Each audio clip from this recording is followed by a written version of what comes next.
অচিন বিষাক্ত পোকৰ উপদ্ৰৱৰ পিছত ঢিঙৰ ৮ গাঁৱৰ খুঁটিপাৰত ঢিং এফআৰইউৰ স্বাস্থ্য পৰীক্ষা শিবিৰ।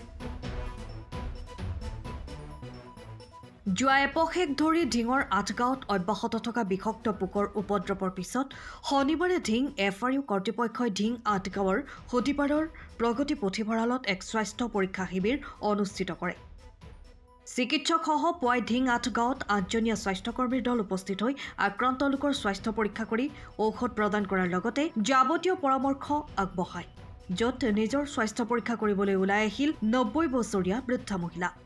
এই বিষাক্ত পোকবিধ ঢিঙত ক্ৰমাৎ বৃদ্ধি পোৱা বন গাহৰিৰ পৰাই উদ্ভৱ হোৱা বুলি চিকিৎসকে সন্দেহ প্ৰকাশ কৰিছে। হয়, আমি ৮ গাঁও বাহিৰাজৰ পৰা গম পাইছোঁ যে কিবা অচিন পোকে কামুৰিছে।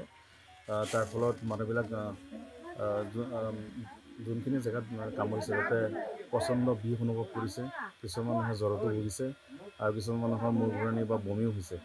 তো এইবিলাক পেচেণ্টখিনি নৰ্মেলি ঢিং এফআৰইউত আমি পাইছোঁ। তো তাৰ ফালৰ পৰা এফআৰইউৰ ফালৰ পৰা আমাক এটা হেল্থ কেম্প কৰাৰ অনুমতি দিছে, নিৰ্দেশ দিছে। তো সেই মৰ্মে আজি আমি আহি ৮ গাঁৱত হেল্থ কেম্পত আমি আহিছোঁ। তো সেইমতে পেচেণ্টখিনিক আমি প্ৰাইমেৰী ট্ৰিটমেণ্ট পৰীক্ষা নিৰীক্ষা কৰাৰ পিছত প্ৰাইমেৰী যোনখিনি ট্ৰিটমেণ্ট দিব লাগে সেইখিনি আমি আজি দি আছোঁ। আৰু বাকী বেছি সমস্যাত ভোগা, বেছি জ্বৰ বা তেনেকুৱা বিষত আক্ৰান্ত হোৱা পেচেণ্টসকলক IDSP নগাঁওলৈকে পঠাবৰ কাৰণে নিৰ্দেশ দিয়া হৈছে। তো সেই মৰ্মে আমি কামবিলাক কৰি আছোঁ। মানুহে লৈ আহি আছে, পোকে কামোৰা জেগাত পোকটো লাগি থাকে। তো আমি দেখা পাইছোঁ যে পোক কিছুমান মানুহে আকৌ লৈও আহিছে হেৰিত কৰি পেলাই। তো তাৰ পৰা আমি গম পাইছোঁ যে পোকে কামুৰিছে। নামটো পাইছা নেকি? পোকটো শুনা পাই আছোঁ যে আমাৰ ৮ গাঁও অঞ্চলত বোলে এই বনৰীয়া গাহৰি বা তেনেকুৱা বনৰীয়া জীৱ জন্তুৰ গাত পোকটো দেখা পোৱা গৈছে বুলি গম পাইছোঁ। তো মানুহবিলাকে লৈ আহি আছে আৰু কমপ্লেইন কৰি আছে যে এনেকুৱা হৈ আছে বুলি। এইটো সঁচাকৈ দুৰ্ভাগ্যজনক। আজি প্ৰায় 10 দিনৰ ওপৰত 100ৰো অধিক মানুহ এতিয়ালৈকে এটা অচিন পোকে কামুৰিলে। আৰু তাৰপিছত আমাৰ স্বাস্থ্য বিভাগৰ লগত বিভিন্ন সময়ত যোগাযোগ হৈছিল যদিও তেওঁলোকে সেইটো সময়ত বস্তুটো অলপ পাতলাই দিয়াৰ কাৰণে আজি তাৰিখত এনেকুৱা এটা মহামাৰীৰ দৰে এটা ৰোগ হ'বলৈ পালে।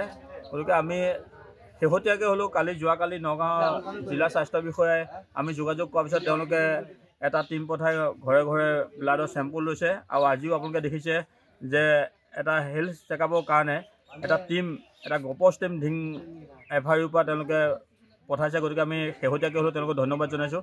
আৰু লগতে আমি এতিয়া আমি স্বাস্থ্য বিভাগৰ পৰা তেওঁলোকে যিটো সন্দেহ কৰিছে যে বনৰীয়া গাহৰিৰ পৰাই এইটো হৈছে বুলি তেওঁলোকে সন্দেহ কৰিছে, আৰু আমাৰ ৰাইজেও সেইটোৱে সন্দেহ কৰিছে। গতিকে আমি ফৰেষ্ট ডিপাৰ্টমেণ্ট যিটো বিয়াগুম এটা বিভাগ, গতিকে তেখেতসকলে 15 দিন হ'ল আজিলৈকে তেওঁলোকে কোনো এটা খবৰ লোৱা নাই। যদি বনৰীয়া গাহৰিৰ পৰা বনৰীয়া জীৱ জন্তুৰ পৰা বিয়পাৰ পিছতো তেওঁলোকে এটা খবৰ লোৱা নাই। গতিকে আমি ফৰেষ্ট বিভাগক ধিক্কাৰ দিছোঁ। আৰু লগতে নগাঁও জিলা ফৰেষ্ট বিভাগৰ তাৰমানে যি উচ্চ পৰ্যায়ৰ অফিচাৰ আছে তেওঁলোকক আমি অতি সোনকালে ঢিঙত আহি ইয়াৰ ওপৰত বুজ ল'বলৈ অনুৰোধ জনাইছোঁ। আৰু যিটো বনৰীয়া গাহৰিৰ ওপৰত তেওঁলোকে অতি সোনকালে এটা পদক্ষেপ ল'বৰ কাৰণে আমি দাবী জনাইছোঁ।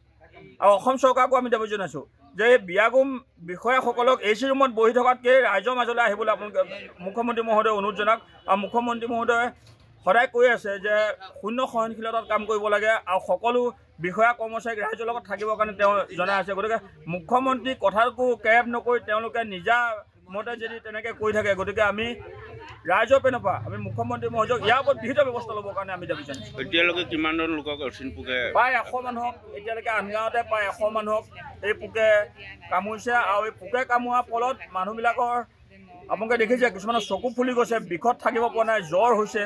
গতিকে মানুহে ভয় খাইছে।